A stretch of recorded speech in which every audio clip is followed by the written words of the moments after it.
The dumbest comparison in the entire world is saying that someone is a Nazi and a communist.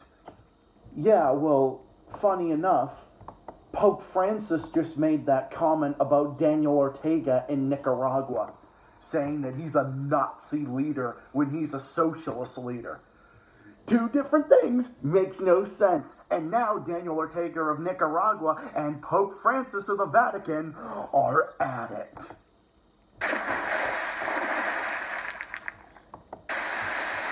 What's up, everybody? It's Zach The Celtics Guy here, back with another video, and I can't help but chuckle about this because it's so freaking ridiculous.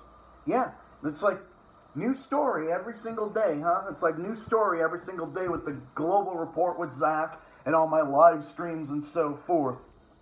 So I got a doozy for all of you to report on today.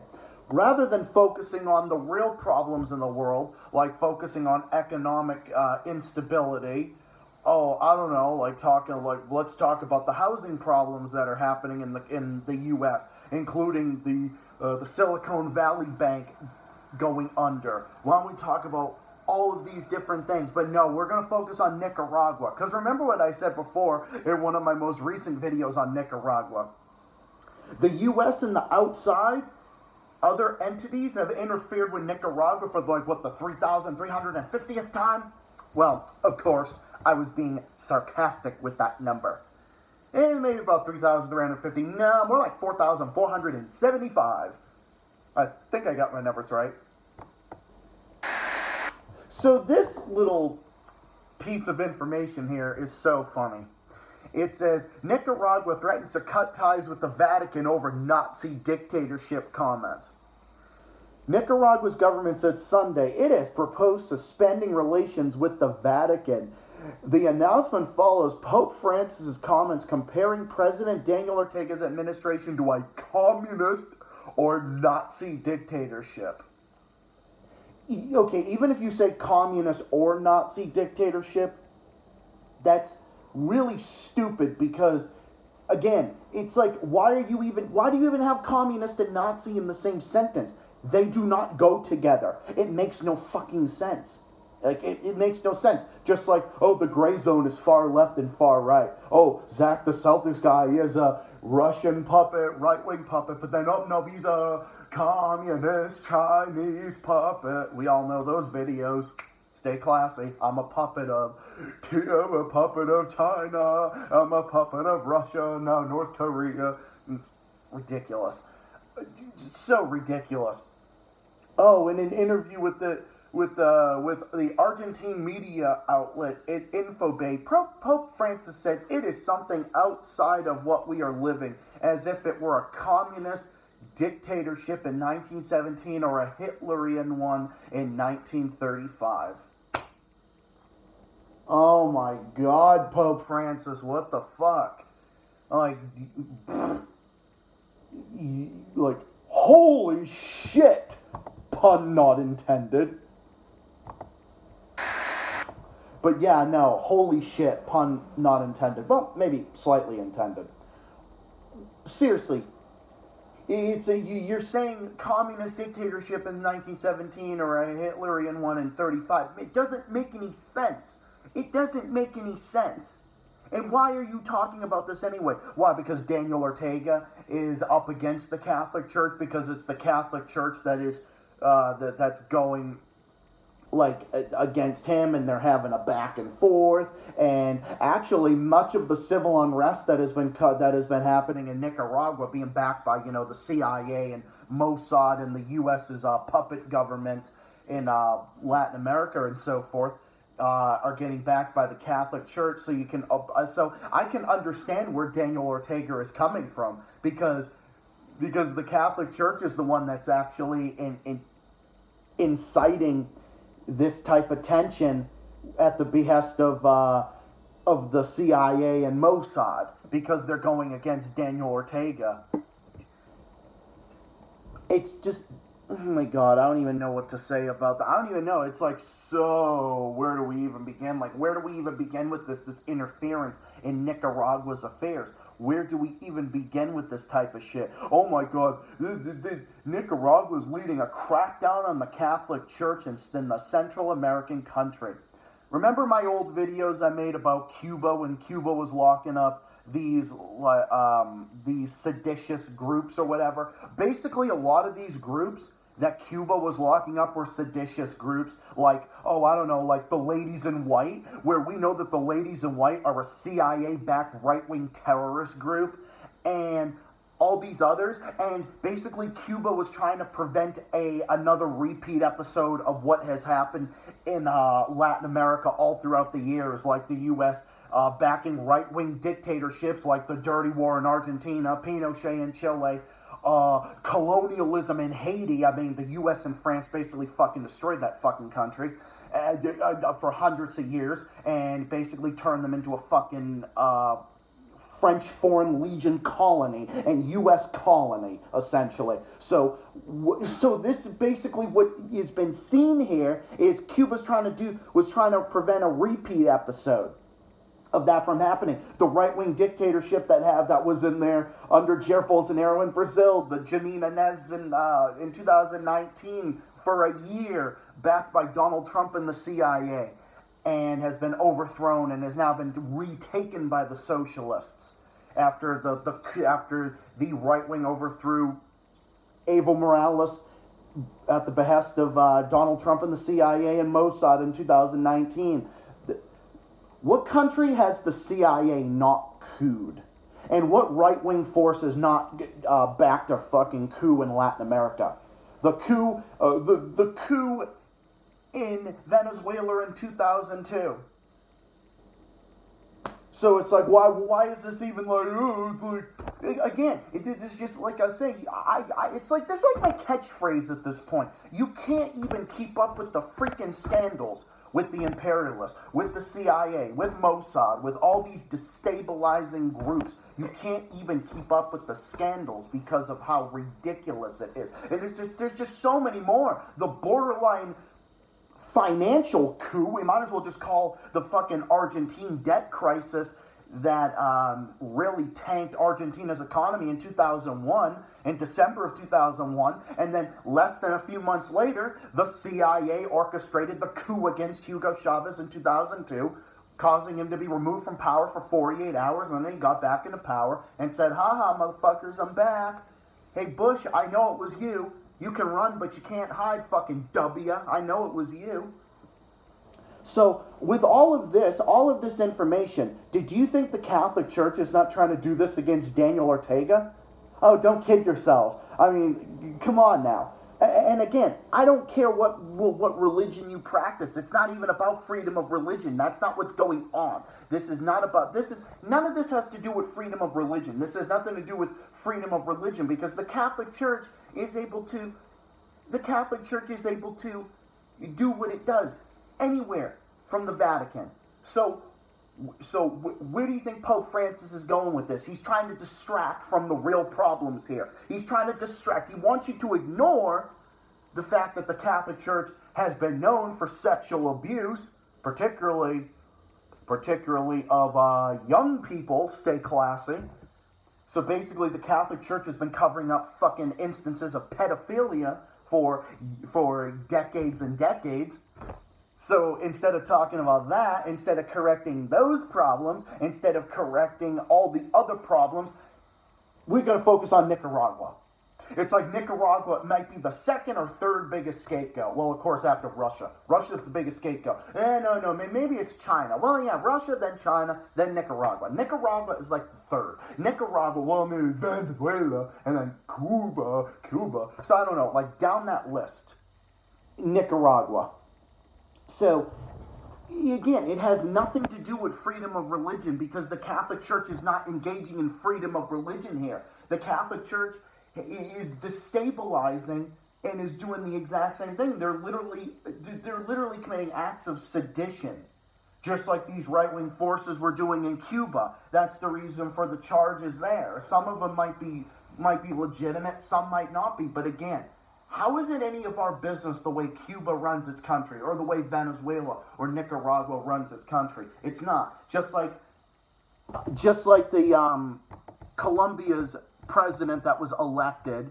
Colombia's president that was elected on a platform of change, you know, being a different type of leader. Gustavo Petro got in there, and he's been, you know, basically repeating CIA talking points against Nicaragua. It's completely and totally ridiculous. The dude was elected on a platform of change. Oh my God, is he like Obama? Is he like Obama? Is he like Obama? So instead of focusing on that, we're gonna focus on this. We're gonna focus on stuff that has to do with Nicaragua that is literally none of our business. Do you know that 40% of Americans struggle to pay for at least one basic need, like food and rent? Yeah, how about that? How about focus on that? 130 million Americans admitted an inability to pay for basic needs like food, healthcare, housing, or utilities. And that number is before the pandemic began. And that's only what they admit. If they admit a number, chances are it's probably higher. So instead of focusing on that, instead of focusing on our real problems, instead of the Catholic Church focusing on the real problems, why not look closer to home? How about this? The Vatican wants to talk about a Nazi regime. Look closer to home. Where is the Vatican enclaved in? It's enclaved in Italy, that is under an actual fascist neo-fascist at best, fascist at worst. I would say just fascist, because this fucking scumbag has praised Mussolini not once but twice, multiple times. Giorgia Meloni. Oh, let's not forget, she's a fucking puppet of the neo-Nazis in Ukraine. Stay classy. She's a fucking useful idiot for NATO and the establishment in the U.S. and the West. So, Pope Francis talking about her? Is Pope Francis talking about her? Where's the criticism? Where's the criticism here? Oh, Daniel Ortega, bad, evil guy. He's like a communist and a Nazi, or communist or a Nazi. Even if you say communist or Nazi, again, it's a contradiction. It makes no sense. The closest thing to a Nazi is more closer to home. Giorgia Meloni in Italy. So, Giorgia Meloni doing fascist things and making fascist comments. Where's Pope Francis?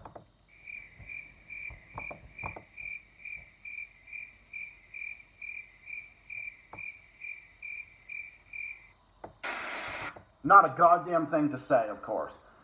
Because it all comes down to they're all just being hypocrites. It's all about hypocrisy. It's the fact that they need a distraction. They need a distraction from the real problems. From the real problems that are going on. Like, instead of focusing on the real problems that are facing the U.S. and is facing the West. Especially with their economic warfare and NATO proxy war against Russia. Which is like saying it felt hot in here before a fire burned down the building. So the fine citizens of our late-stage empire have resorted to drastic means to make ends meet. That's capitalism for you, and that's capitalism. But we're going to sit there and say, oh, the socialists in Nicaragua are so bad and evil. Yeah, how's capitalism working in America? How's fucking capitalism in the U.S. empire? How's that working for us? Where there's a large plurality of people that can barely afford basic needs and can barely afford rent. We had a bank that went under.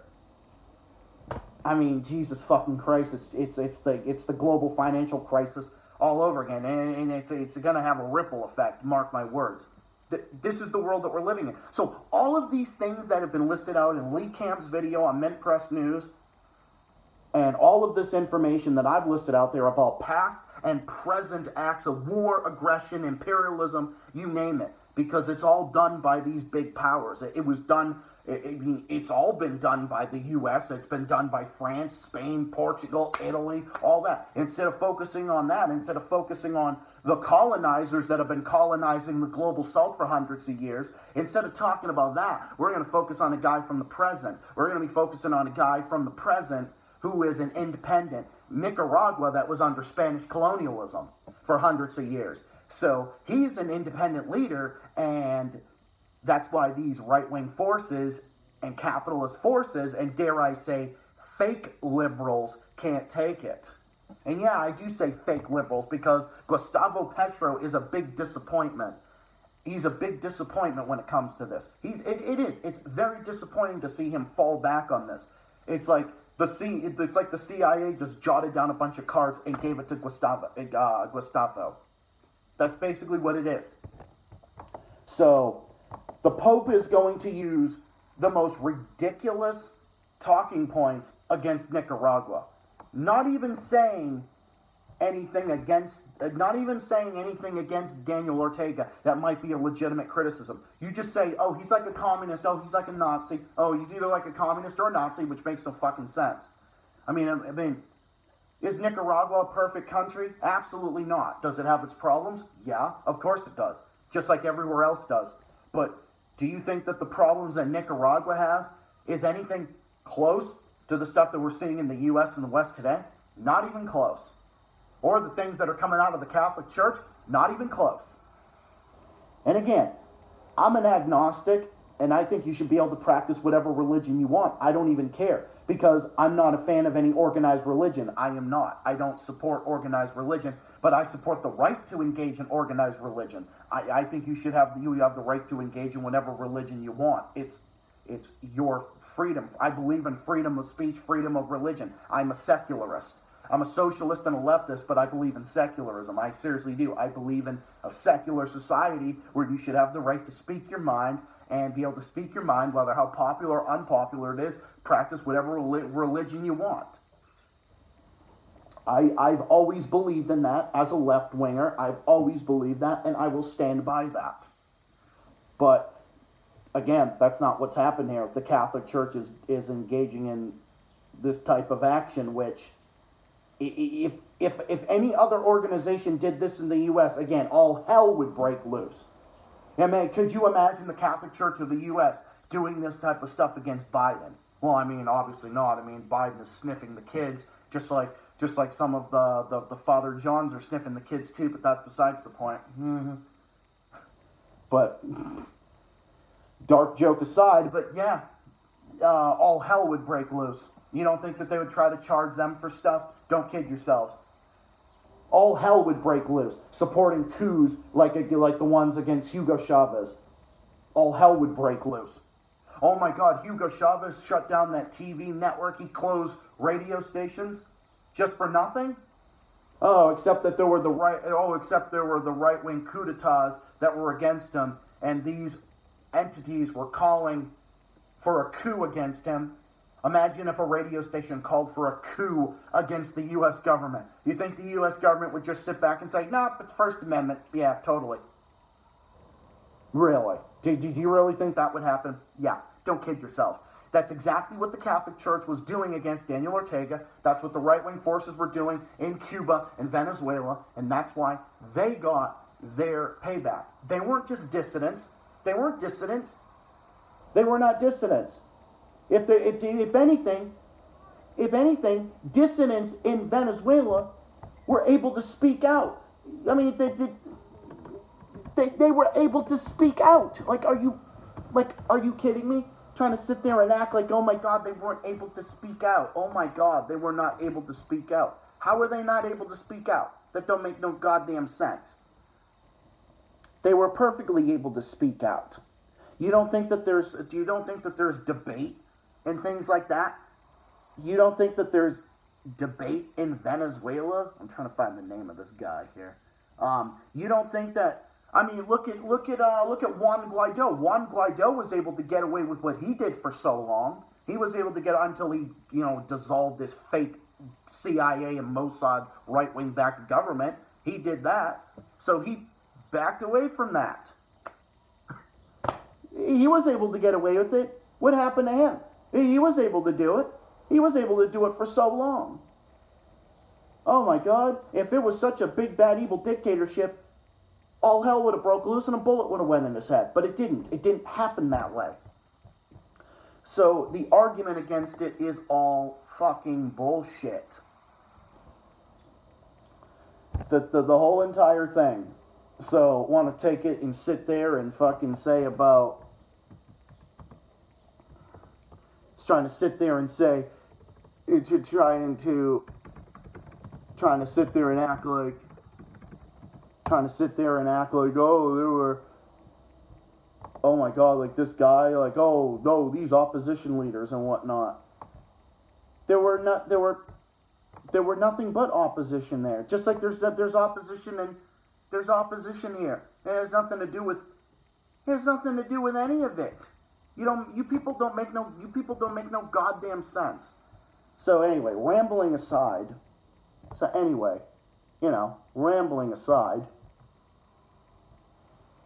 Henry Capriles was one of the biggest opposition figures against Hugo Chavez.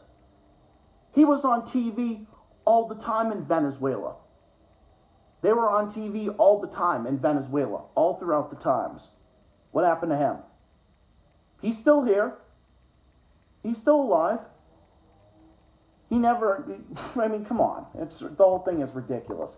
So, the Pope saying this stuff about Nicaragua is completely and totally ridiculous. Just like all the other criticisms about Nicaragua that are not even legitimate. They're just, that they say it with no evidence. That, oh my God, Daniel Ortega locked up his opponents. Mainly those people were locked up for civil unrest backed by the CIA, but that's besides the point. Getting locked up for this, and this, saying this, that, and the other thing. Oh my God, this, that, golly gee. But, oh no, Daniel Ortega doing this and doing that. Get the fuck out of here. No, you say it with no evidence. You say everything that has no evidence with regards to this. So, whatever Daniel Ortega decides to do, if Daniel Ortega decides to sever ties with the Catholic Church, he's in his right to do so because they're trying to fuck with them. I mean, you wouldn't want to stand with an organization that wants to fuck with you. No, I wouldn't think so. So I can understand where Daniel Ortega's coming from. Absolutely. Yeah, he makes mistakes just like every other global leader does. Except Daniel Ortega is better than any of the leaders in the West or the U.S. ever. Just saying. Just like I said, Vladimir Putin is a better leader than Zelensky, and he's a better leader than Biden or any of the leaders in the West. And I stand by that position, and I more than likely always will. In fact, no, I always will. Pretty much. I always will. And in this situation, Daniel Ortega has the high ground. Well, that's about it for now. Thank you all for listening. Hope you all enjoyed this global report. I will be back tomorrow at 6 p.m. local time, Eastern American time. Look out for it. More stuff on the way. This is Zach The Celtics Guy saying thank you for watching, and thank you for all the support, everybody who on my Discord and everybody on YouTube here, my fans, my friends, my comrades who gave me support after one of my latest live streams was deleted globally over bullshit YouTube harassment violations. Fuck you, YouTube, for that. Fuck you. It don't matter because I'm going to keep fighting and keep on rocking. I'm never going anywhere. I'm going to keep. Here's to many more videos like this and many more streams coming your way soon. And many more to come. And I'm never going anywhere. I'm here and I will always be here to take a stand. And with that, thank you. And I'll see you in the next one, everybody. Bye for now. Take care. Have yourselves a great one. And I'll see you tomorrow at 6 p.m. on my live stream. And I'll see you all in the next one. And I'll see you all again next time. Bye for now. Have a good day. Have a good one. And I'll see you next time. And keep fighting. And keep on rocking. See you next time. Peace out.